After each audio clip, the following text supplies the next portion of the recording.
Thanks, Linda.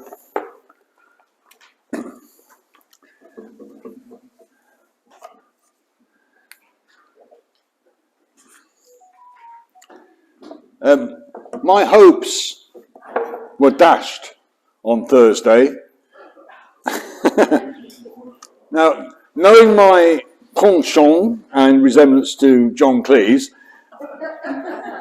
my dear daughter and her husband and family had bought me a ticket to see 40 Towers at the Apollo Theatre in London, and Lucci and I were to travel by car to Andover and then by train up to Piccadilly to the theatre.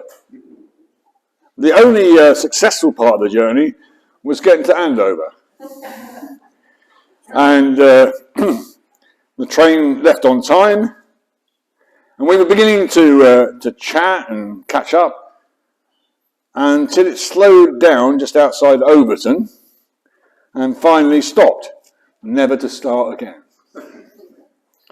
The entire contents of the people from the train, quite a long train, emptied onto Overton station with very little information about what had happened.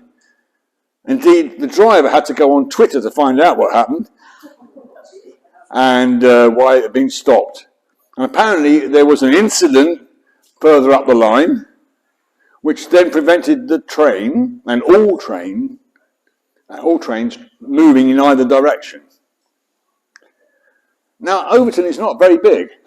Probably about the size of Durrington, I guess. And like dozens of people trying to find replacement transport, it's always going to be a problem.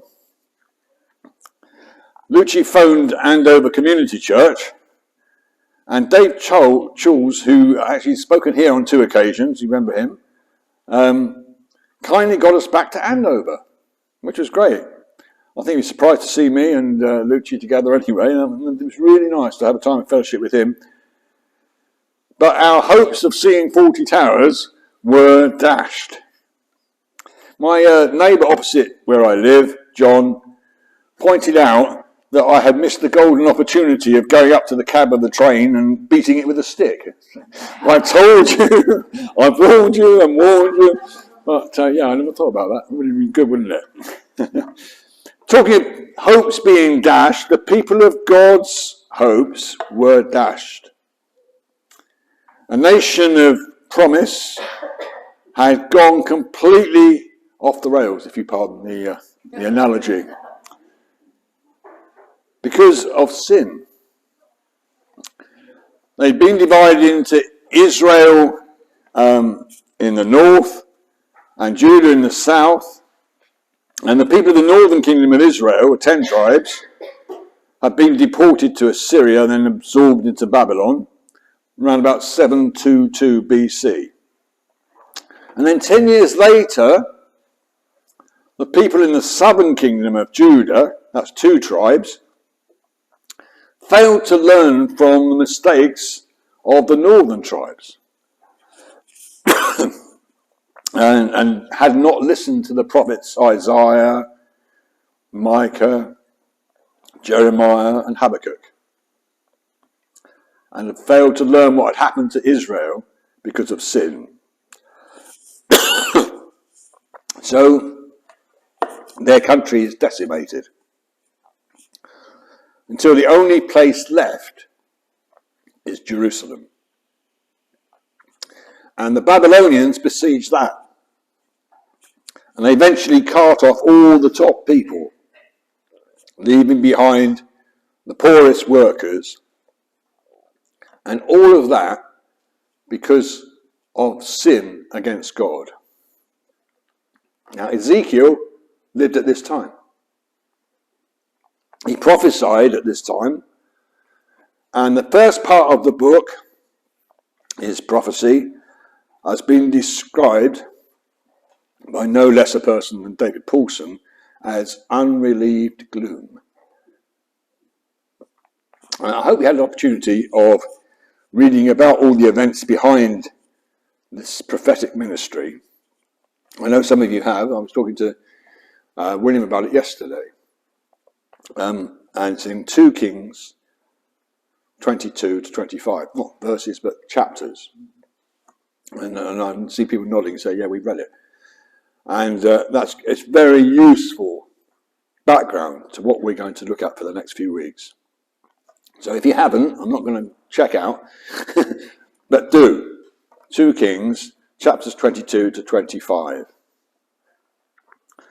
So Josiah, a rare good king, comes to the throne at the age of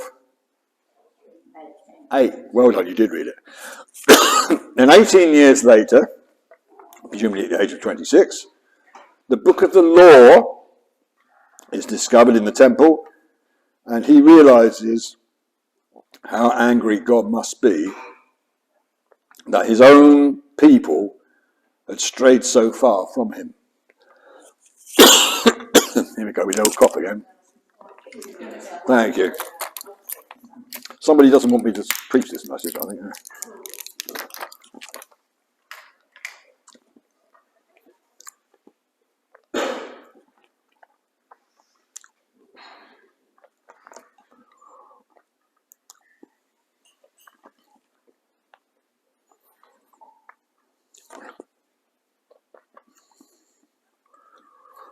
So,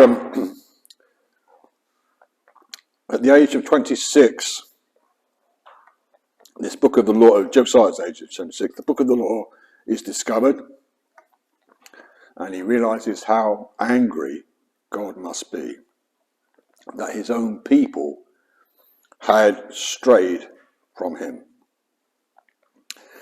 And they certainly had strayed, if you read about the events there.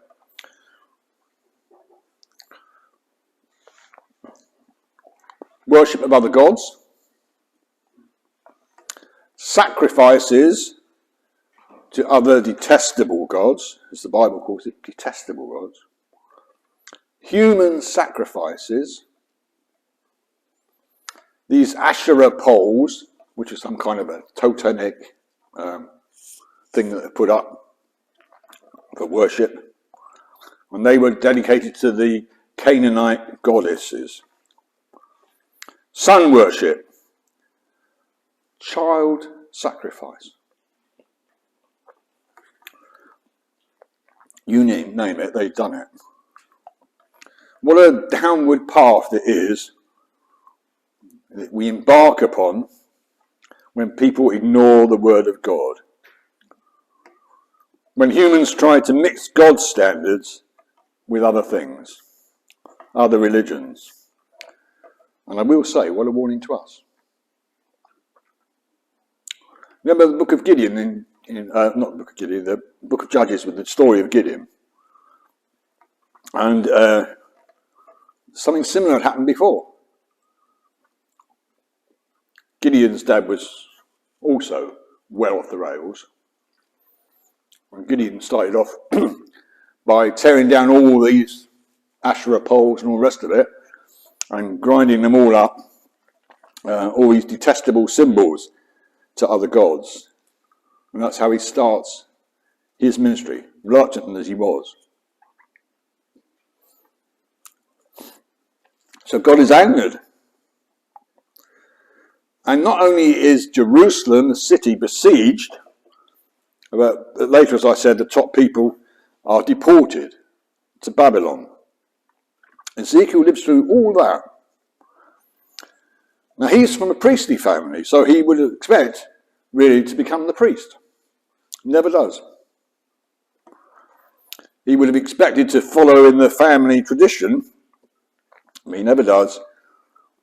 And he becomes a prophet to his own people in exile, telling them of what will happen because of their many years of sin and disobedience. And that's why, like Jeremiah, he has this reputation of being doomy and gloomy. It's not a light read, is it? I don't know if anyone's tried to read it right through, but it'd be really good to do it. Again, I exhort you to read the whole 48 chapters. There is an outline of how it all works that David Paulson produces in the talks that he did And as it just so happens, I've got it here. And I suggest you could put this in your Bibles so that when you're reading, I want a monitor, by the way. Who's good at being... Oh, thank you.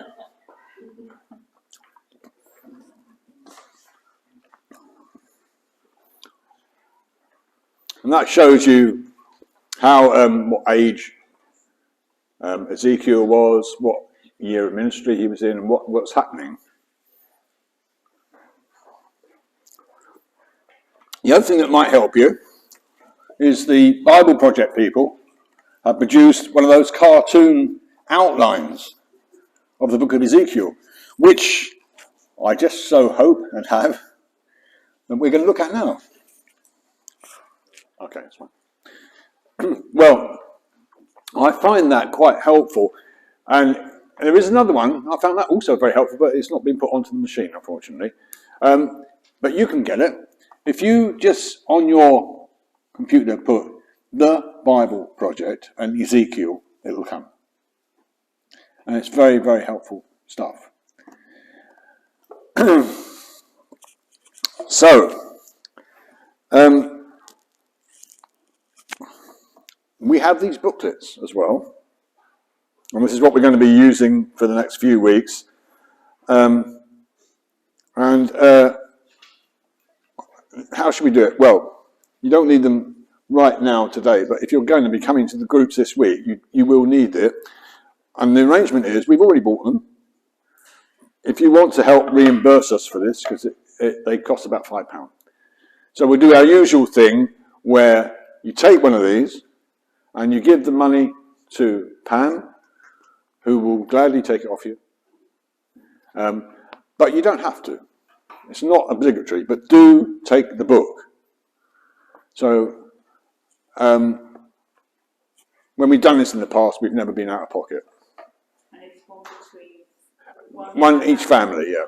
Yeah, don't get sort of one for every person in your family. That's a bit crazy. We worked it out that we got enough there for one person in each family. But do take it out because it will be helpful during the week. I don't want to be cycling around the village giving them all out again.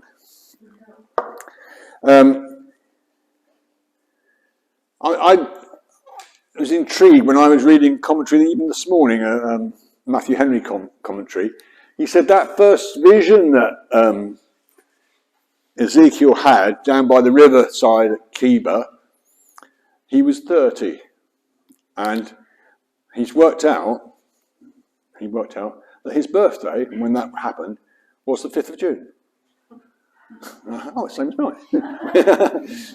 I'm not saying I'm like Ezekiel, and I'm not going to be lying on my side or cooking over human poo. No, in fact, God let him off and let him do it over cattle poo. That's all right. But it's interesting that connection there. So I have this sort of connection with Ezekiel, at least having the same birthday. But as I say, it's not all doom and gloom. An awful lot of it is. And rightly so, I guess. What we're going to do today is an introduction to what we're doing during the week. And the first chapter of this is called A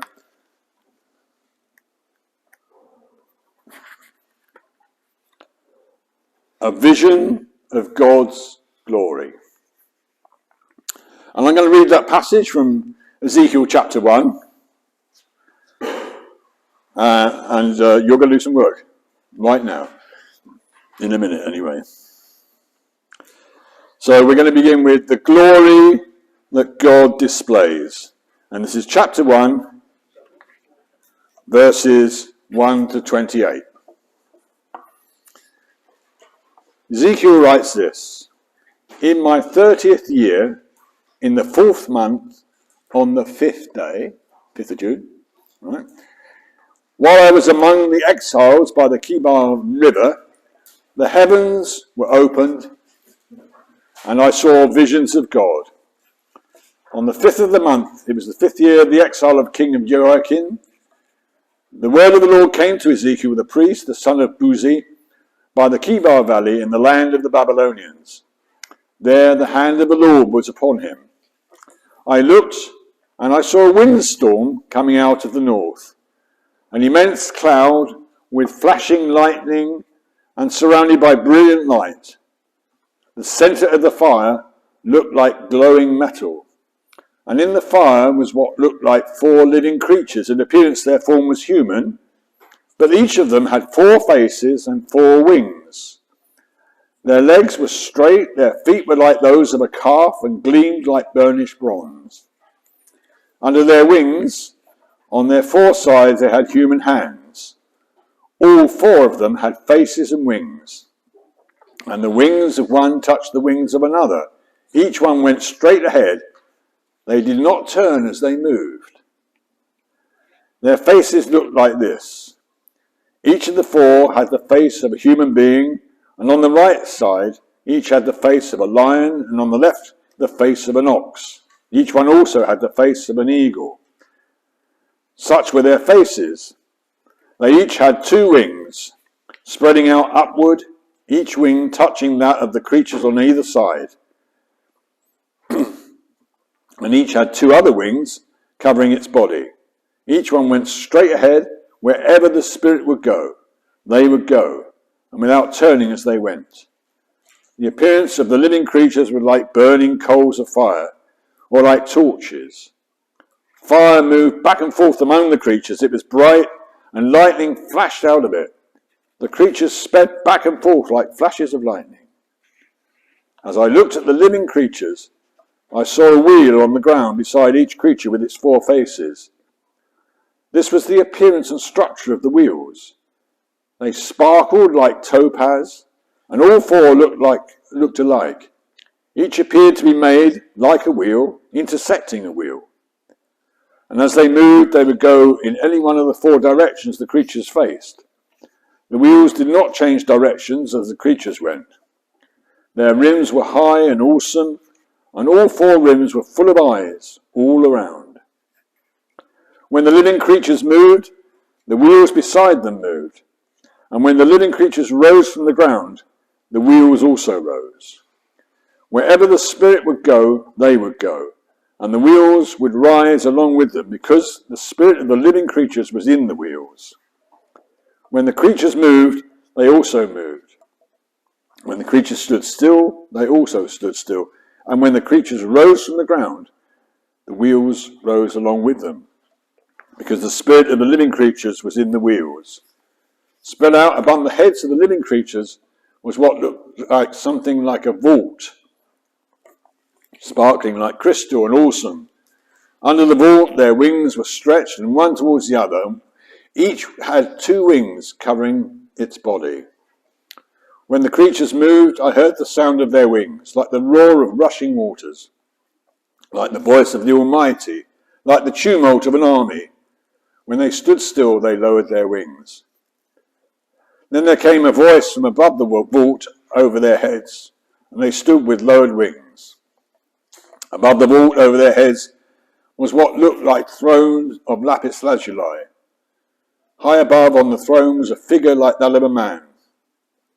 I saw that from what happened to be his waist up, he looked like a glowing metal, as if full of fire, and that from there down he looked like fire, and brilliant light surrounded him, like the appearance of a rainbow in the clouds on a rainy day. So was the radiance around him. This was the appearance of the likeness of the glory of the Lord. When I saw it, I fell face down, and I heard the voice of one speaking. Well, that's easy to sort out, isn't it? So I want you to turn to the person or persons near you and say to them, what do you make of that?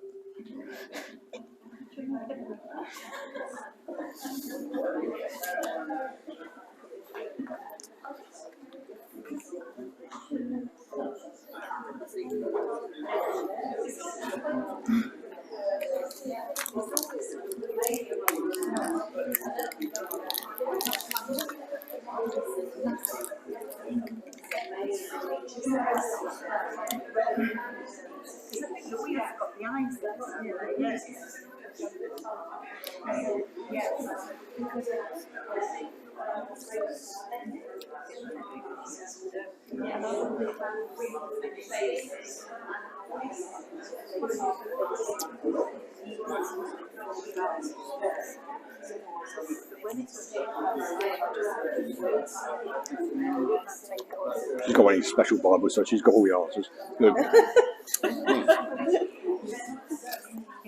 Right, sit on there, that's fine. Cartoon's good. Yeah, it's two-part. I forgot it was a two-parter, so but you can get it easily. Yeah, it gives you some sort of visual, because otherwise it's... That's true, yeah. If you wanted to, without using the stick. That's true, actually, yeah. You know, you can see it in the beginning and Yeah, it's got that again, I think. so don't do that. No, that is too much. Yeah. And I'm only speaking on chapter 1 anyway. Is that the Bible Project, that one, Yeah. or is that the other one you're talking about? No, it's the Bible That's Project. the Bible Project, yeah, I'll look at that. All their stuff is pretty good, yeah. It gives you good. What do you think about this vision then? Any ideas? No, we were just saying, you look around and think, does anyone else see it? Am I going nuts? Because it's unbelievable, isn't it? You just like overawed. It's amazing the detail that he actually gives us to be able to record that after seeing it. Yeah. It's like there's a revelation to precious stones that describe it. Yeah. I had to look up lapis lazuli, I can't remember what it was. It's blue. It's a blue one, yeah. Mm. Yeah, Yeah. Quite amazing. That's it.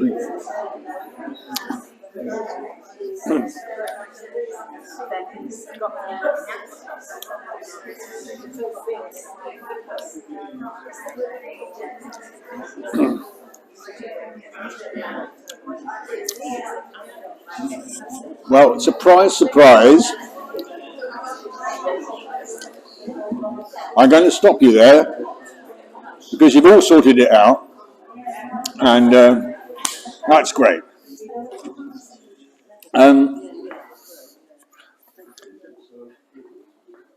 It is amazing, isn't it, really? Is this guy on something? Because lots of people have said that.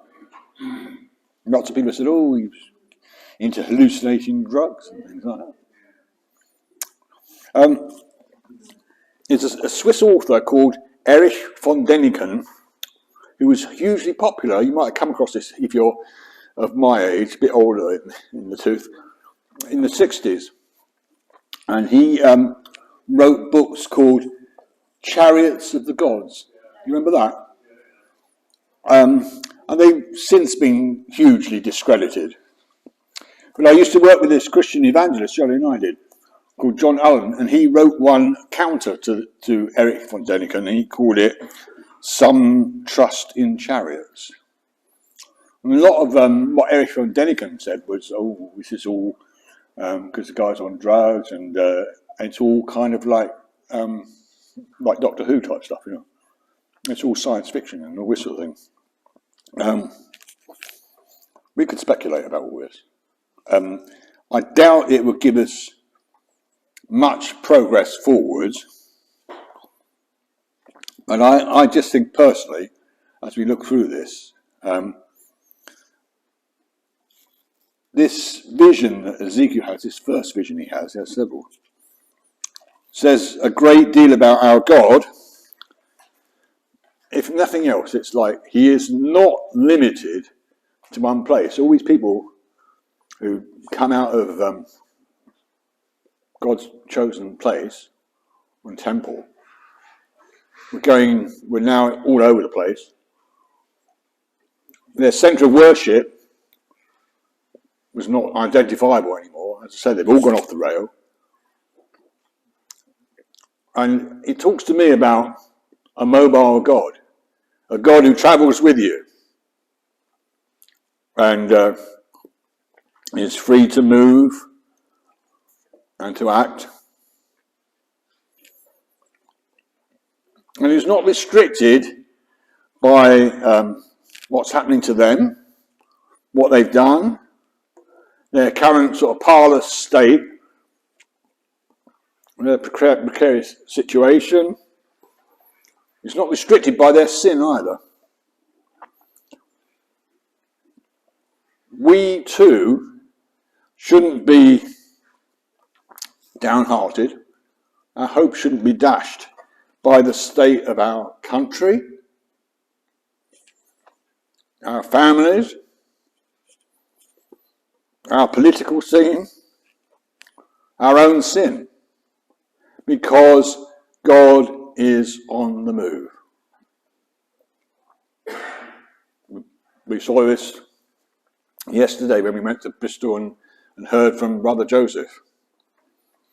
Despite all the persecution that is happening, people, not despite, almost because of, people are coming to faith in countries like Vietnam and elsewhere.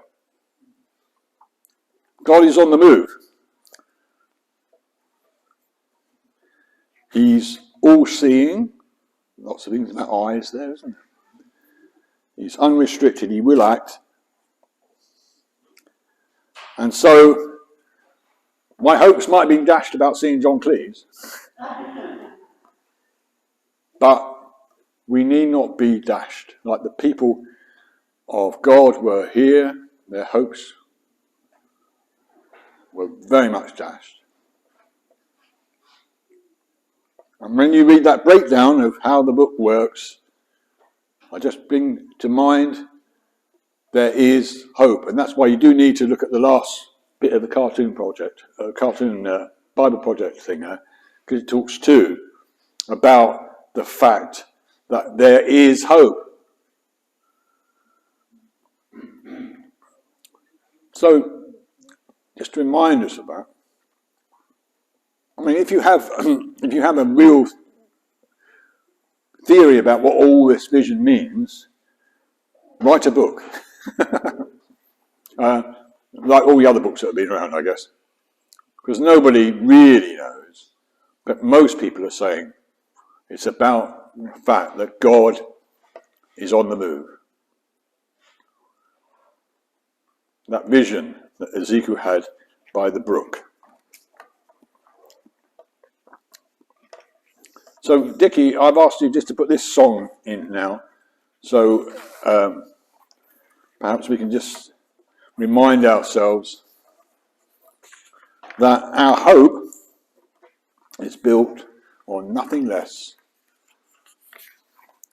than Jesus' blood and righteousness. I dare not trust the sweetest frame, but wholly lean on Jesus' name. On Christ, the solid rock, I stand. All other ground is sinking sand. Dickie, can we sing that?